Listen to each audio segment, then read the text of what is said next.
It's a lovely morning, beautiful day, and for me, very particularly exciting. Guess what? I had to do about 15 minutes of work on the treadmill this morning. Yes, I did that. I woke up early enough to ensure that I keep that promise to myself. I made it to you and I made it to the professor who was with us yesterday that I'll ensure that I keep fit. I hope I'll be able to drop some fat. But speaking of keeping fit, it's important that all of us, all of you, cue into it. Do you know that you can take away a whole lot of illnesses, especially the cancers, the kidneys, and all of them, kidney problems, if we pay attention to what we ingest in our system and how we live, sedentary lifestyle, and all of that. We started this conversation yesterday. Today, we intend to end it. Maybe still keep it open on the social media. You keep talking. All right. I always like to start by saying that whatever we do, our health, your well-being, it's your choice. I know that sometimes certain things are congenital, yes. Certain things are pathological, yes. But a lot of times too, those things we think are all of that, including genetics, can be averted, especially if we do the right thing. Now, understanding the purpose of a thing helps us to be able to queue in line for it. And with that in mind, we join Francis Obe as he gives us overview of what we'll be doing today. The prevalence of chronic kidney disease is significantly rising, and it is associated with major morbidity and mortality that demands special attention as one of the growing public health problems. Kidney is a paired organ, having the right and the left, and they are situated within the body and are very important for so many functions of the body that keeps the man alive. And some of these basic functions, which are very essential, like metabolism of drugs and other byproducts, and excretion of the waste products within the body, concentration of the urine, which most importantly a lot of people know about. There are different types of diseases, but basically they are coned down to two, which the layman will likely know, the acute form and the chronic form. Acute form means something happening to the kidney suddenly that can be reversed and probably there for a few days or weeks, not getting up to 3 months. But once a disease has stayed with the kidney for up to 3 months and above, it becomes chronic. There are many causes of chronic kidney disease. While some kidney conditions are inherited, others are congenital. Causes are so numerous, from basic things that we know around, basic things like infection, basic things like dehydration, and probably somebody vomited or passed loose too severally and the fluid is not replaced, basic things like loss of blood. And then some drugs that we take incessantly without really knowing what they are for. Some of them go to cause these kidney diseases, especially the herbal medications, which some people take without knowing the normal dose to take. There is diabetes. Over time, some of the nerves are affected, and these also are some of the nerves that are relevant to the kidneys. Some of the vessels that are also relevant to the kidneys are affected. So eventually, people with diabetes, if not properly managed, eventually leads to kidney problems, likewise hypertension. With the increasing rate of kidney disease, there is need for all and sundry to pay attention to the following symptoms. The basic symptoms of kidney diseases are basically swelling of the body, most especially the face. For kidney problem, you see most times when people wake up in the morning, they see their faces are swollen or puffy in a way. Then, of course, because of the various functions of the kidney being impaired at this time, we discover that maybe there's generalized body weakness because the blood production is affected. And some people, when they have the toxins that the kidneys were supposed to excrete within their bodies, you see them vomiting, you see people complaining of chest pain, you see people complaining of what most people call ulcer, which is some form of epigastric pain. You talk about passing urine with foams that looks as if it's foamy. And then in some cases, depending on the cause, there could also be passage of blood in the urine. Hope is not lost as many people with chronic kidney disease are living longer today. It is estimated that despite the increased risk of mortality, patients with chronic kidney disease can have an extended life expectancy with dialysis care and treatment. There's an acute form that could be reversed. So we should say that is cure. But when we get to the chronic phase, the only cure we know for now is renal transplant, which you and I will agree that is not really easy to come by.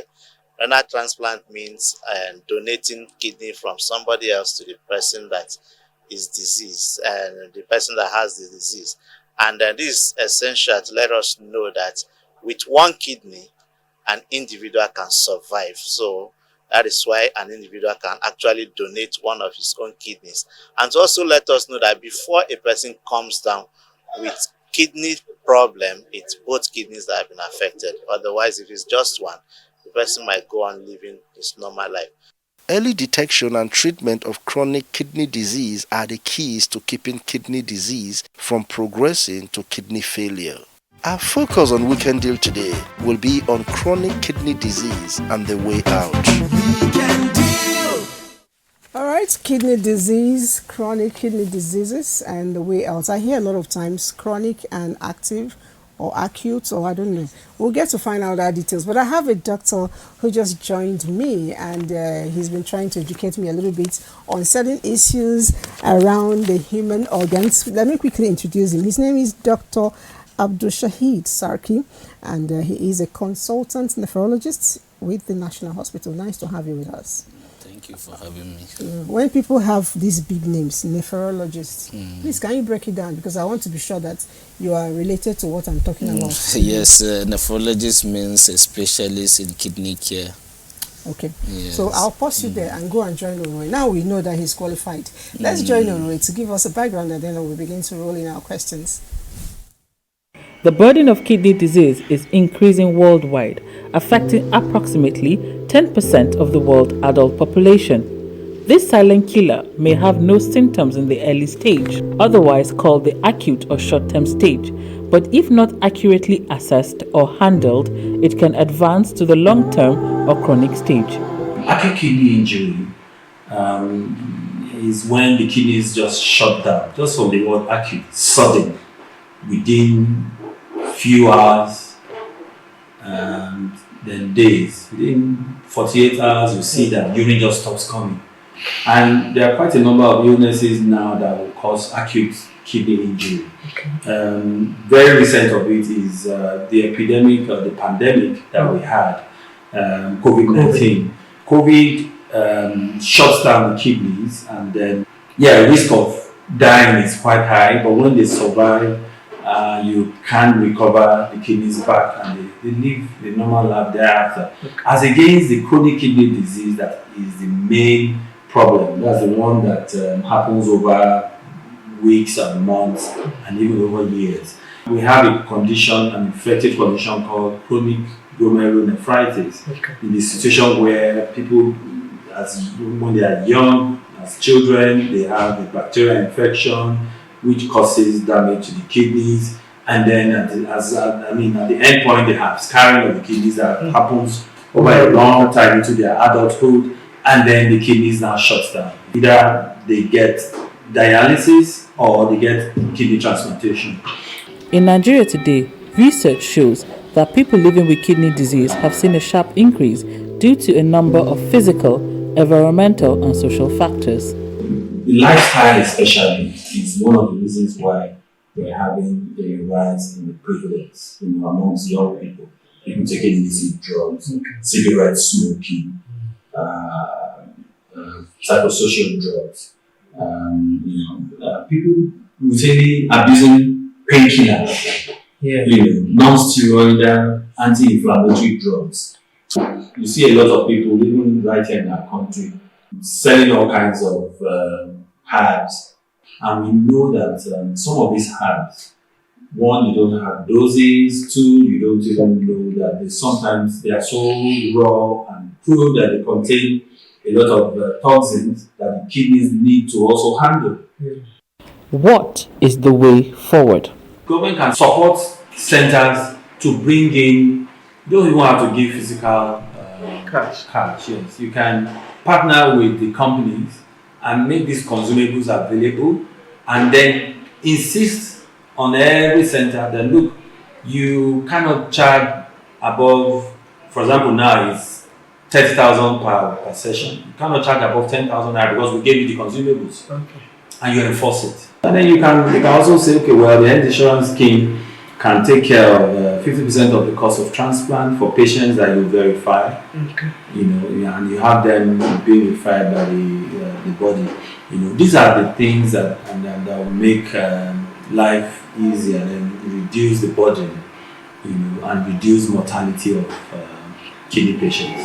The leading causes of kidney failure can be connected to other ailments like diabetes, which is the most common, obesity, high blood pressure, hepatitis B and C, and COVID-19. All right, thank you very much. That's from NTA Abuja, and I want to go straight up to ask, because I know that on 2 different occasions I actually went to the hospital, and I told them I needed to do annual checkup. A lot of people didn't understand what I was doing, because I didn't quite represent the majority of Nigerians. You're not sick, you just walk in and say you want to do checkup, like everything. So Nigerians are not that conscious, like 90-95% of us. If we are beginning to spot kidney issues of any type, what's the first, alert? Okay, the first decision for you to go to the hospital is very, very good, because the issue of what we are having, majority is lack of awareness. People are not aware mostly about how to take good care of themselves and how to have that health-seeking behavior, so that at any point in time, whenever they feel something funny around them, they will rush to the hospital so that they will get screened. And then if there are some other illness related to what they are having, can be early detected and can be early managed. Mostly the first setting is for the awareness. If people are very aware, people will have that health-seeking behavior, so that they will go to the hospital and then they will get screened. Basically, if I come down to the issue of kidney disease, mostly we advocate what we call targeted screening. Yes, even before coming to the hospital, so that to be able to detect the kidney disease early in a setting that like children that are going to school, as simple as urinalysis can give us an idea, because if we are able to see protein in the urine, to give us an idea definitely that the kidney is having problem, because ideally you should not have protein in the urine. When you say targeted screening, even before coming to the hospital, my layman's thinking is something I can do at home on my own. No. So how do I see the protein in my urine? Yeah, mostly because the issue, still the screening happens in the hospital. Oh, okay. Yes, but in a particular setting, because you can't say that you have to screen the whole population. But what you try to do is you try as much as possible to see how you can bring in something that you can be able to detect this early kidney disease early in such a way that you can intervene. So children that are going to school, you can do as simple as urinalysis. If there's protein, you know that yes, the kidney might have a problem, then you explore from there. And also people that are going to universities and people who get jobs also can also underwent such investigations, so that you can be able to see some people who are at risk of developing kidney disease at that level. So, and then people, if they are more aware, I think because the signs and symptoms related to kidney disease, mostly the symptoms related to kidney disease is we used to say that people who pass urine and they see foam, they should be more concerned about that. But actually now, because there are so many, the toilets have changed, and then the detergents that people use in the toilet can also confuse and make some people to be apprehensive whenever they pass urine and they see a foam. But wherever we always used to ask issue of swelling, because mostly early form of kidney disease comes with swelling. Somebody will wake up in the morning, see his face swollen or his legs and feet swollen, and then as the days goes by, it goes down. So in that setting, you can have an early symptoms related to kidney disease. And also another thing is the issue of body weakness, because kidney play a role in production of blood in our system. So in that case, some people, if you have a kidney disease, that level of the blood goes down. It makes somebody to be very, very weak. And another thing is issue of being anorexic. Anorexic is somebody who has loss of appetite in terms of taking food. So he feels a loss of and feeling of general not well in that setting. So in that case, somebody might have an idea that likely it may be he is having kidney disease. So majority of the signs that we normally used to pick is patient, when he comes to the hospital, we checked for features of what we call anemia, that's low blood level in our system. So we'll be able to detect that, and then the detection of that swelling in that setting. And then we quickly checked the blood. We do the blood workup and also do the urinalysis. So in the blood workup, we have some toxins that ideally the kidney is supposed to have filters those things when the kidney is functioning. So in the setting when the kidney has failed, those toxins tend to accumulate, and they cause a lot of havoc inside our body. So we'll be able to detect them in when we do the blood workup, and also to further test the blood level, and also check for the urinalysis as well, to have an idea what is really happening. Tell us, what are those my everyday lifestyle that can help me?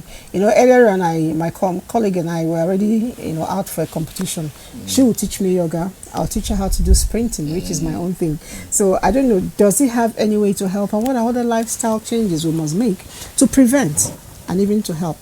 Yeah, we call it therapeutic lifestyle changes. Because it includes the diet and the exercise as well. So basically, what we normally used to advise our patients, so that at least their kidneys to be protected, is for them to take a lot of water.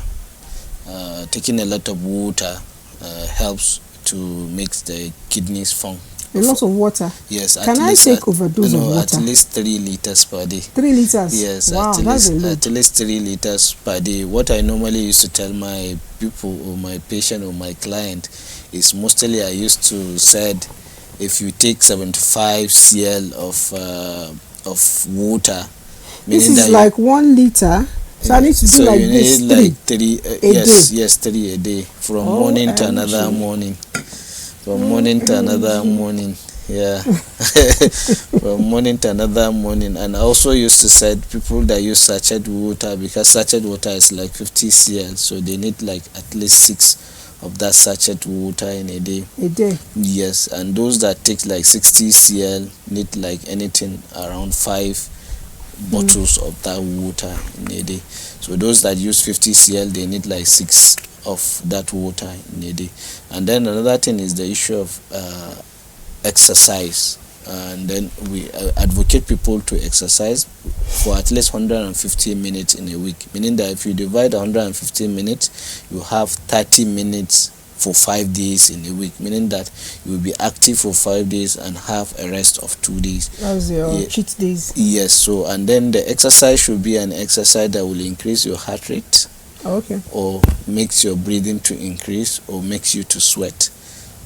Okay, so you're talking about things like The running, exercise, anyone that you tolerate. running, jogging. Yes, because when prescribing exercise, we ask our patient to do the one that they can tolerate. Is yoga also part of it? Yes, it's part of it. Okay. But anything that can increase All right. the heart rate. Let me quickly. Somebody said something that is pertinent to what you're saying.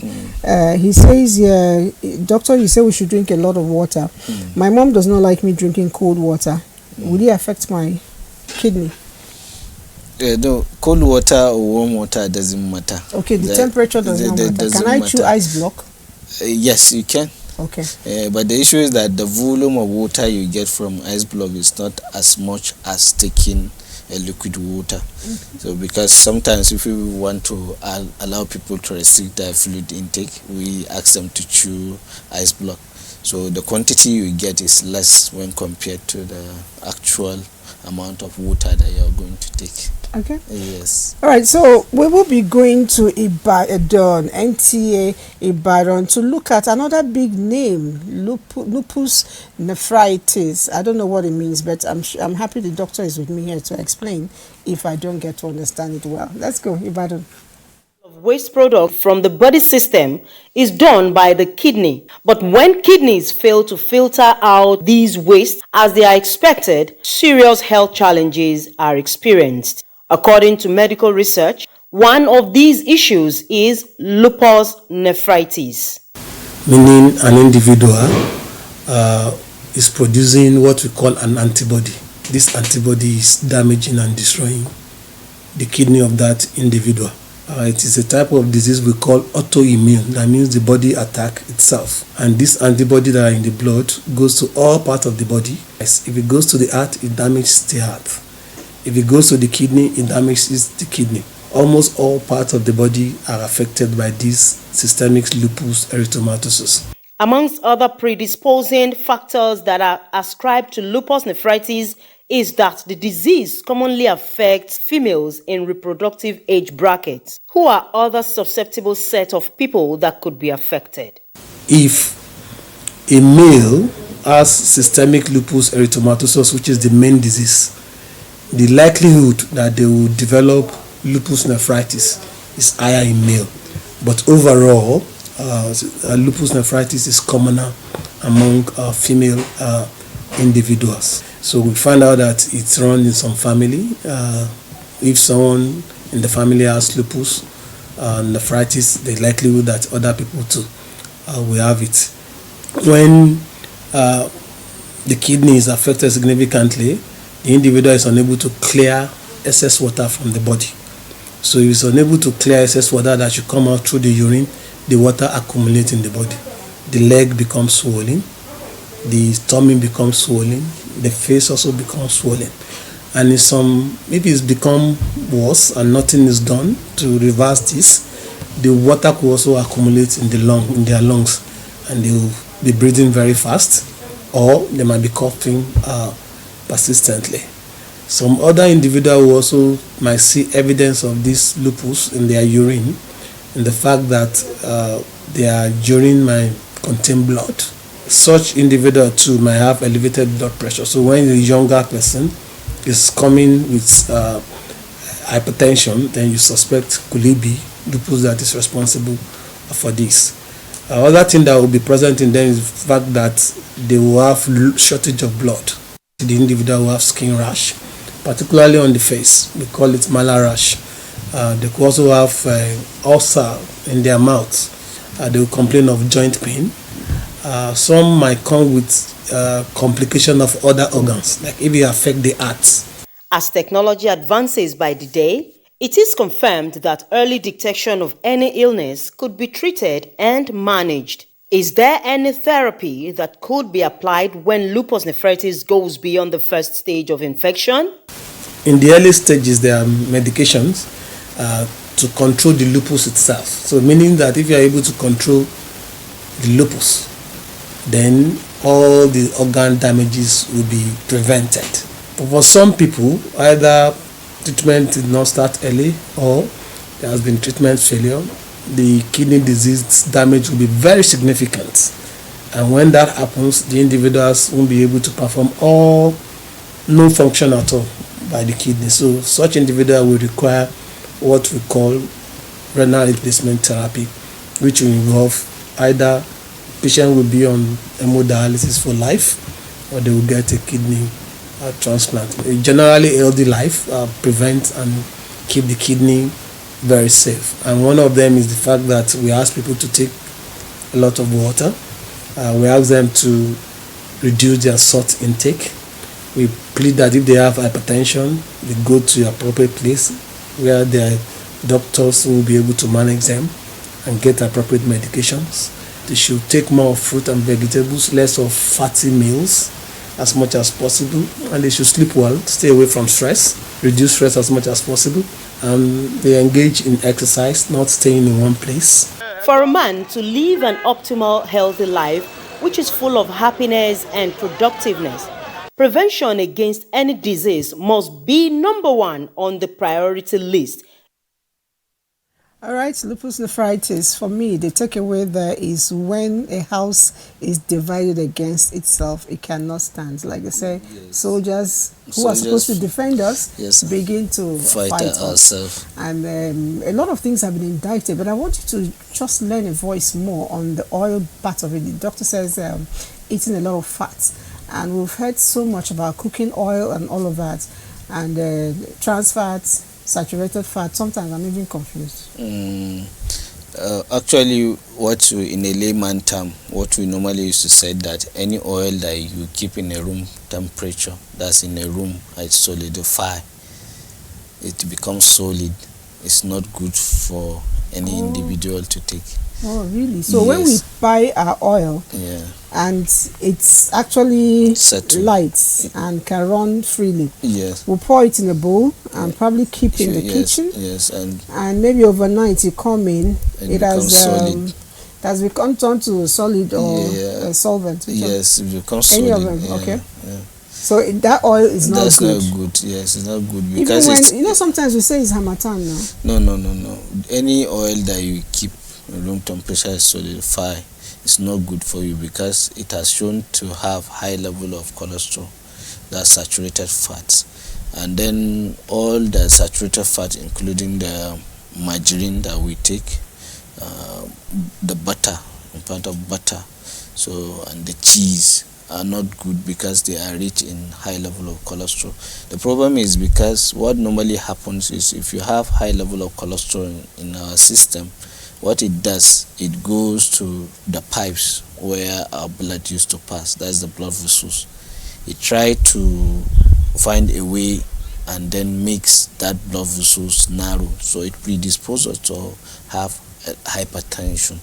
So in that case, if we have hypertension, the effect of that blood pressure can affect the function of our kidney as well. Another thing also, it can compromise blood flow to that organs, our vital organs, which can also affect their function, because when an organs need a particular percentage of a blood per unit time, it has been compromised, so it malfunction.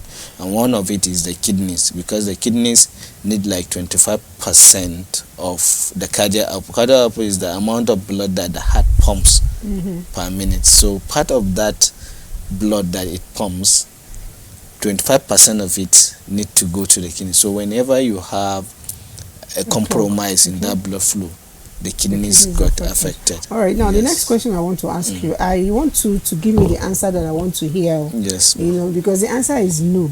Because I'm sure a lot of Nigerians will actually want the answer to be no. Ram, we just celebrated the big Salah, and the ram came in handy. I still have some in my freezer. The oil from the ram meat, how healthy is it?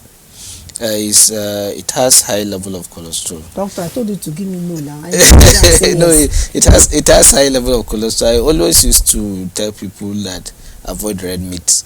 The reason why we always used to say avoid red meat takes more of chicken without the skin and more of fish is because we are trying to see how we can cut down Okay, the ram cholesterol. is only once a year, but then if I have to eat it, Yes. once I finish eating maybe a quarter of a kg ram meat, possibly fried or baked or anything, and I go to National Stadium and run for 1 hour, would I be doing myself a favor?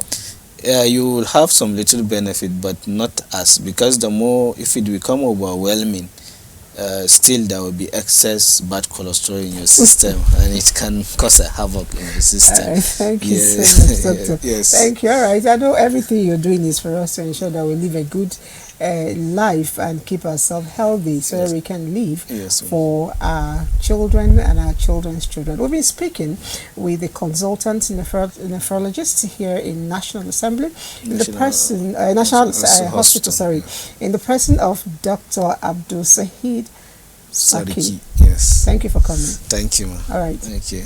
We'll take a break now. The show continues. Don't go away. This program wouldn't be complete until I've given it my female touch. So joining me in the studio is a female doctor now, Dr. Busari Kudirat.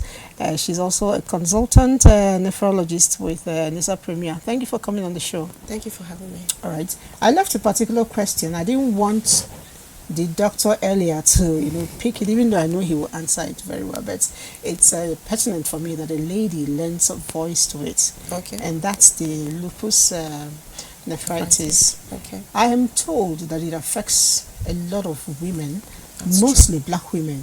That's Why true. is that so? Oh, okay. So it's believed for women in general, it's believed that it's the estrogen that we have.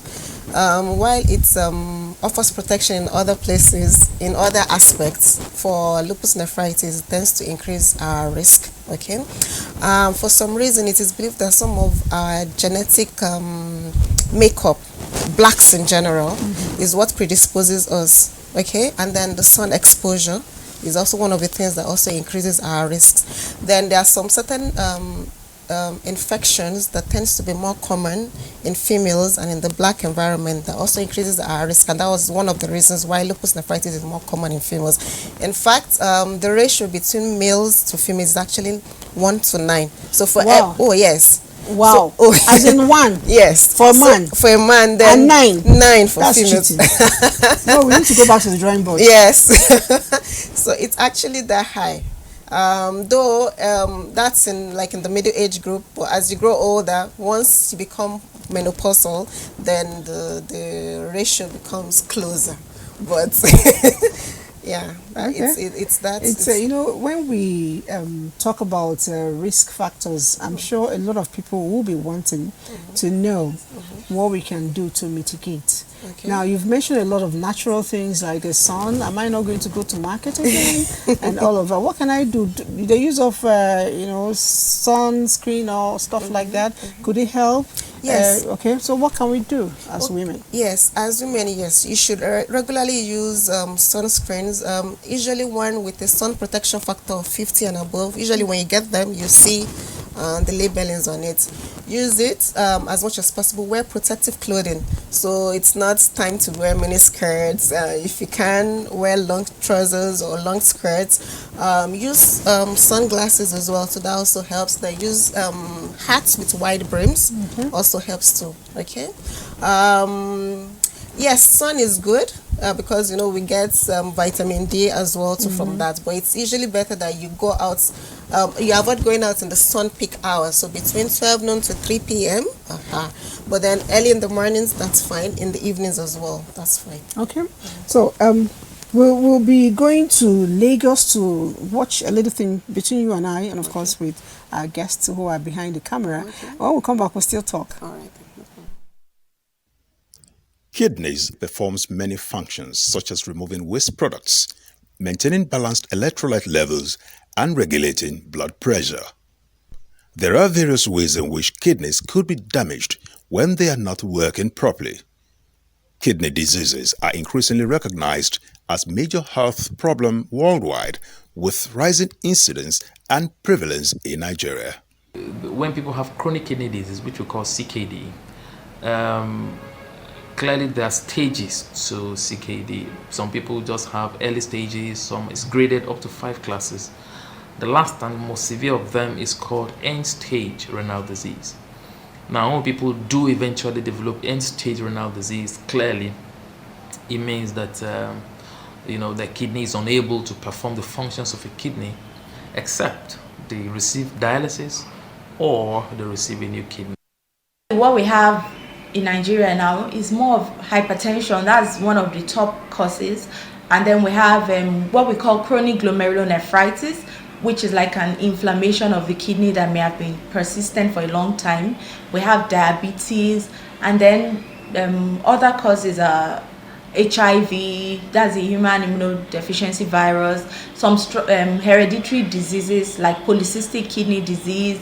Some patients have what we call obstruction. So maybe a person has cancer of the cervix, cancer of the prostate, it can cause obstruction. Chronic infections of the kidney may also damage the kidneys. Observations reveal that kidney transplants are available in Nigeria, but some of the patients are not able to pay for their transplants, as some have to sell, mortgage, or seek for a donor to carry out the surgery. How do we make this surgery available and accessible? The regulatory framework and structures that go with, transplants generally is also in place, and you think more work needs to be done to make sure that because the personnel are there. Sometimes what they lack is the commodities, the medications, and all of that. But those are definitely available in the country, and I'm aware of a number of people that have had successful transplants, within the country. Statistics show that more than 20 million Nigerians are living with kidney diseases, and no fewer than 20,000 are coming down with the end stage yearly that requires dialysis or transplant to stay alive. So, what is the cost implication and outcome in terms of survival rate of patients after the surgery? Number one is the selection of the donor. You have to select the donor carefully to make sure that it matches as closely as possible to the recipient. That's one. Two, it also relies a lot on the skill of the person who's doing the transplantation, because that clearly is a factor that comes to play. And thirdly, it also depends on how well the person is taking his drugs, because after the transplant people need to be on medications to make sure that the body doesn't reject the kidney and so on and so forth. It improves the quality of life of the person compared to hemodialysis, that they have to go there, stay maybe 3 times a week. Each session is 4 hours, so that one is a bit time consuming. But transplant, it improves the quality of life. The person can go about his or her daily life activities, go to work, as long as they are regular on their immune suppressants. More emphasis, therefore, should be placed on effective public health programs towards behavioral change in order to adopt a lifestyle modification, as well as to reduce the tendency to develop kidney failure. All right, so the show is still Weekend Deal, and a lot of people are contributing. I'll quickly take some messages so we can talk to them. Good morning, Doctor. I'm really enjoying your show. I want to know if someone that takes Viagra every 2 days can have kidney disease. Yes. Okay, so Viagra is a drug that helps to enhance erection. It's a drug that helps to solve the problems of erectile dysfunction, which is a common thing in our environment. Per se, taking it every 2 days will not necessarily lead to kidney disease. I think the most important thing is to not combine it with certain medications. There are certain medications that if you combine the drug with it can cause your blood pressure to come down significantly. And if the blood pressure comes down significantly, then that can affect the blood supply to the kidneys and cause an acute kidney shutdown. Wow. You understand? Wow. So usually if you're going to do such a thing, most times it's a urologist, that's the specialist that takes care of erectile dysfunction, that will prescribe such medications. So it's better you take it prescribed? Oh yes. And usually they will educate you about not mixing the drug with other medications, and that will potentiate its side effects. Okay, so it's better. I know a lot of our Nigerian. They don't want to talk to anybody. Yeah, I know a lot of them usually just go to chemists or patent medicine vendors and just say, I have this, and then they are prescribed those medications. They're not given the right instructions. They're not told when to take it. They're not told how frequent to take it or what dose you should take. And we've actually had people come down with complications as a result of that. So what I would advise is that if you're going to take such medication, it's best you take it at a prescription by a doctor. All right, that leads me to the next question somebody said here. It says, when you say kidney shutdown, she's asking, or he's asking because the name is not, they said, do our kidneys breathe like human beings? But of course, it's part of your organ. Yeah. Okay, so breathing, what I think what he's trying to say is that the act of breathing is the function of the lungs. Okay, the lungs be taking air, oxygen, to oxygenate our blood, and then the oxygenated blood is what drives all the metabolic processes that take place everywhere, including the kidneys. So it's not like the kidneys are breathing just like I am. It's just that you need breathing to supply oxygen to the blood, and then the blood goes everywhere and it's able to do all the functions that it's supposed to do. All right. More questions. He says, I read online that the ways of managing or preventing the accuracy of kidney disease, occurrence of kidney disease, I guess, is by avoiding intake of water at night and by reducing the use of cell phones on low battery voltage. You didn't write your name, but you say you're writing from Benue State. But then to be able to answer your question, before the doctor lends her voice, let's quickly go to Benin and get to find out unhealthy habits that affects our kidney. Then we talk. Benin. Estimated that more than 20 million Nigerians are living with kidney disease, and no fewer than 20,000 of this number are coming down with end-stage kidney disease, also known as ESKD yearly, requiring dialysis or transplant to stay alive. Now, the prevalence of kidney disease, we will say, in the world is said to be between 8 to 10%. And that means that if you have 100 persons, 8 or 10 of them have one form of kidney disease or the other. Weekend D crew sought to know from the residents of Benin what they know about the kidneys and what causes it to fail. You know that what you drink, like alcohol, is not good for your health, and smoke causes it. That's my own belief. It's a habit, either by developing it or through peer group influence, because that is very, very rampant. And then the trend continued until I saw women, girls, smoking, and not just smoking ordinary cigarettes, smoking grass, the one they call Igbo or Morocco. So such things may not be good for the heart. It may go ahead to injure the kidney. Most respondents are of the view that kidney disease is a respecter of age, while others believe otherwise. From 35 up to a range of 50. This kidney disease, whether it's hereditary, I don't know, but we have had cases of teenagers having kidney, but if you check it, the percentage is very, very low. This kidney disease could be hereditary. It could be something the person was born with. It could be from infection. It could be from a tumor. It could be from damage from toxins, maybe through taking hard drugs or other medications that are harmful to the kidneys. There are some, however, who believe that there are herbal concoctions that can cure any disease. When you take out this one, so you can flush the water system, your lungs, your organs, so that blood will open.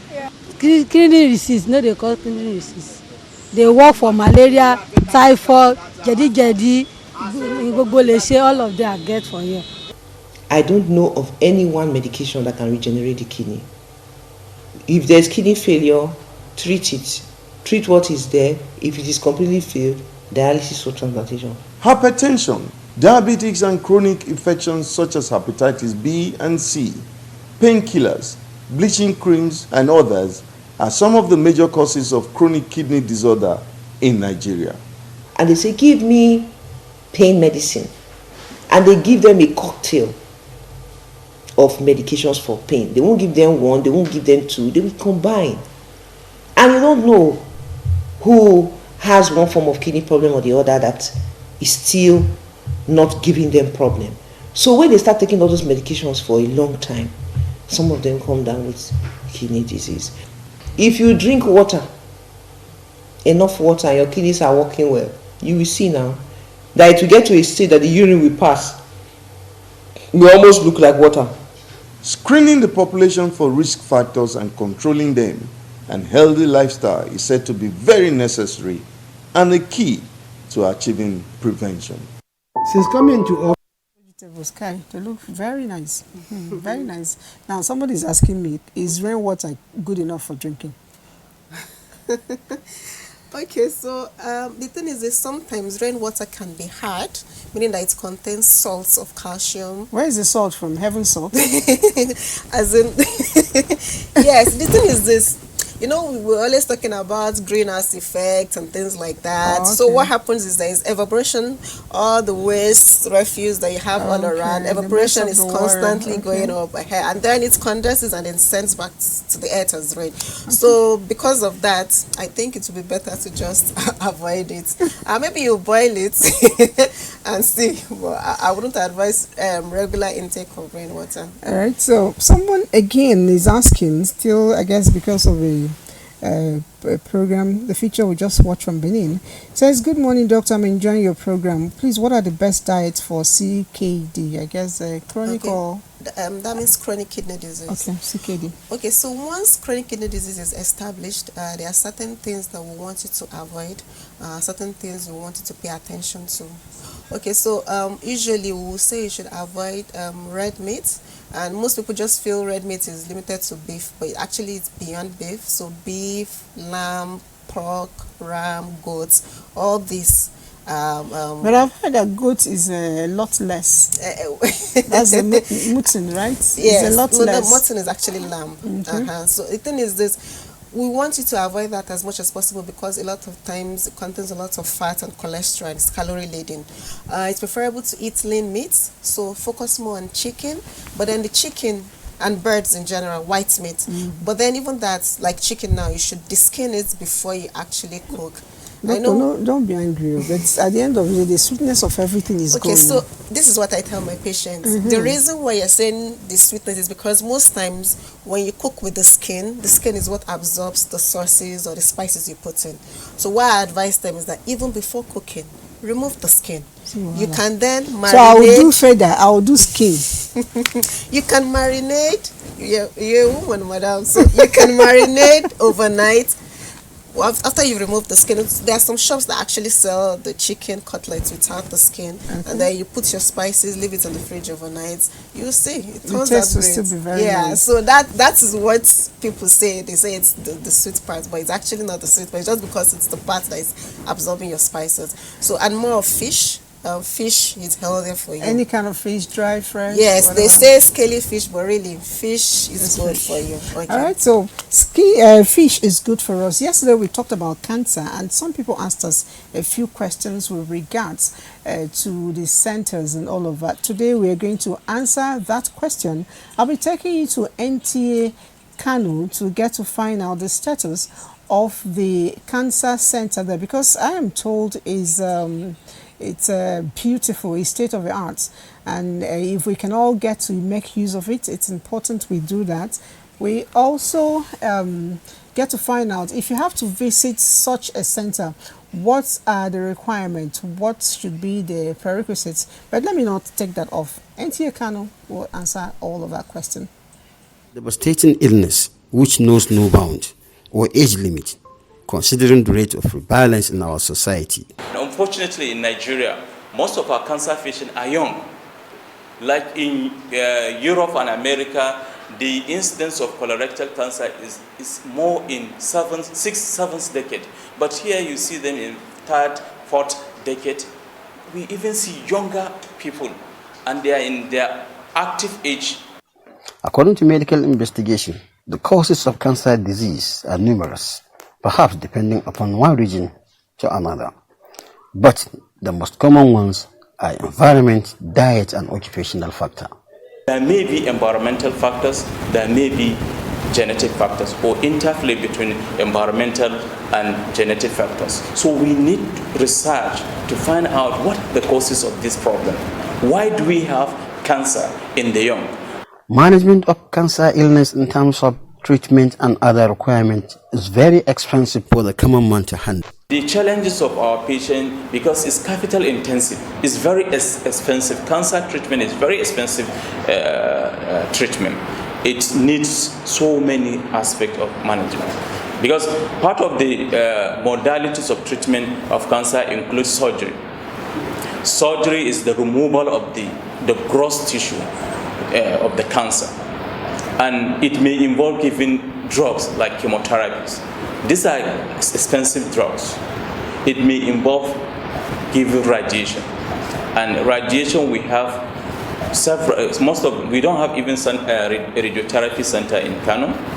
The one we have in Abuja and Lagos, some we may have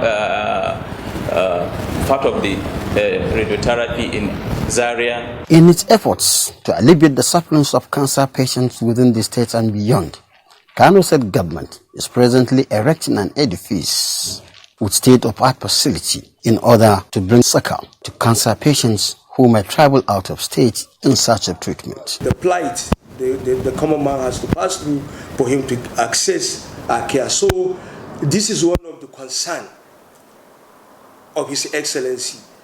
Why not bring this cancer treatment center to Kano State so that people of Kano State, the common man, the middleman, even and the rich can all have access? To some, cancer is not a curable disease. But how true is it, medically speaking? If it's detected early and treated, can be cured completely. But unfortunately in Nigeria, most of our cancers become advanced. All right, it's still weekend here, and I'm trying to see if I get more questions that the doctor can quickly take. This one says, good morning, doctor. What is the normal color of urine and what are the symptoms of kidney diseases? That's from Damaris in Benue. I know symptoms was mentioned, but I need you to guide us, enlighten us a little bit more on the colors of urine and what they mean. Okay, so usually urine is supposed to be amber colored. Amber, so that's like light yellow. Okay, like when you're in green, when you're in traffic lights, there's red, yes, there's green, and there's amber. So that yes, color is amber. Yes. Okay. So it's supposed to be amber yellow. Sometimes if you don't drink enough water, you notice that your urine appears more concentrated. So it's looking deeper, like sort of like diluted Coke. Diluted Coke. Oh, yes. Okay. So in that kind of tea yes, bag. or like tea. In that situation, you know that you need to drink more water. Now you could also have, if you drink a lot of water, eventually your urine becomes very clear. It's almost like water. That's also a good thing. Oh, it's a good sign. Yes, it is. It means you're drinking enough water. Okay. But then for some people too, it could also mean it depends on if the person has an underlying disease. For example, patients that have the sickle cell gene, they are not able to concentrate urine. So in their own case, their own urine could be clear without necessarily meaning that they are drinking so much water. I don't know if you understand that. Then we cannot have Coke-colored urine. Coke-colored urine usually signifies that there's something, inflammation going on with the kidneys, okay, and that the Coke color is actually due to altered blood, okay. So in that kind of situation, where we see that we need to evaluate and investigate the patient further and treat adequately. You could also have bloody urine. That can happen either as a result of an infection, as a result of stones, or as a result of a bleeding disorder where you're bleeding everywhere else and then you're also losing blood. Then also cancer too can also predispose to bloody urine. All right, so I'm happy you have spoken at length for us. So I will be peeing and I'll pee with my eyes open because I need to see the color. But when it goes into the pole, He has what already? He will not dilute it. How will I know the difference? Okay, well, when you get in, you can look at it to see, okay, I think it's clear now, and then you'll be able to adjust afterwards if it's still the same color or not. Okay, thank you so much, Dr. Busari Kudrat, for coming. A consultant nephrologist with NTA Premier Hospital here in Abuja. It's been quite interesting. Thank you for coming. Cool. All right, another question, all of us, when somebody celebrates birthday, we say happy birthday, long life and prosperity. I think we should be adding good health as well, to make it complete. But to achieve that good health, it's important we pay attention. How do we achieve longevity? Let's see this. Expectancy is influenced by a number of factors, natural disasters and human factors. Natural factors, which include such phenomenon as flood, earthquakes and famine, limit and affect the span of human life adversely. In regions of the world where natural disasters are prevalent, life expectancy is low. Studies by agencies like World Health Organization (WHO) reveals that harsh living conditions in Nigeria put life expectancy at 54 years. Access to good quality food, improved sanitation and health care brought about the increase from 41.4 years in 1971 to 54 years. More recently, however, the World Health Organization (WHO) release has it that life expectancy in Nigeria is 61.2 years for males and 64.1 years for females. Èmi ò dẹ̀ ń jẹ nǹkan kọjá gbúre ẹ̀fọ́ tẹ̀tẹ̀ ṣọkọ ébolo tẹ̀ dé ń sìn òun ló wà nù ṣáàtì mi. I eat vegetable a lot before going to sleep with a little starch, and in the morning I defecate easily. The secret of keeping young is not in what you eat, not in what you do and what you don't do. The secret is to hold tight to your manufacturer's book. Look into it every day. And what is this book? The Holy Scripture. Determinant factors identified by an endocrinologist and diabetes expert, Dr. John Ahukana, are high unemployment rate, ill health, poverty, deaths from preventable causes, illiteracy, high corruption, cancers and kidney diseases, to mention but a few. How much impact do these factors, especially cancers and kidney diseases, have on life expectancy in Nigeria today? And what is the way out for improvement?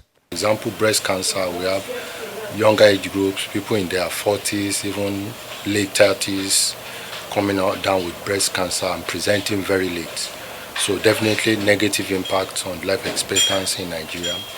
And then kidney diseases are also, increasing in Nigeria now. And some of the reason is because chronic diseases which could be managed, such as hypertension, diabetes, are not being managed well. People don't present to the hospital on time, and those that present don't use their medication regularly, and then complications such as kidney diseases, renal failure comes in. Continuous awareness so that people present to the hospital on time. Some of these advocacy would include demystifying some negative myths that people still have. That people believe that some of these diseases are actually spiritual attacks and they don't need to come to the hospital. So we still need to do a lot. Also, if there could be some form of health insurance that will help people to be able to cater for the economy when it comes to managing diseases. This will help. And then lastly, I want to add that the health sector should be made more friendly for the clients. One of the things that will make it more friendly is enough healthcare workers. If solutions proffered to these challenges are implemented judiciously, life expectancy in Nigeria should rank among the best in the world in no time. I actually buy into that completely because we have a lot of natural beauty, naturally, natural gift God has given to us. If we use, we get to enjoy and live longer. So let's all do our best to ensure that we stay off that threshold. We must be healthy. Bye for now. Thank you.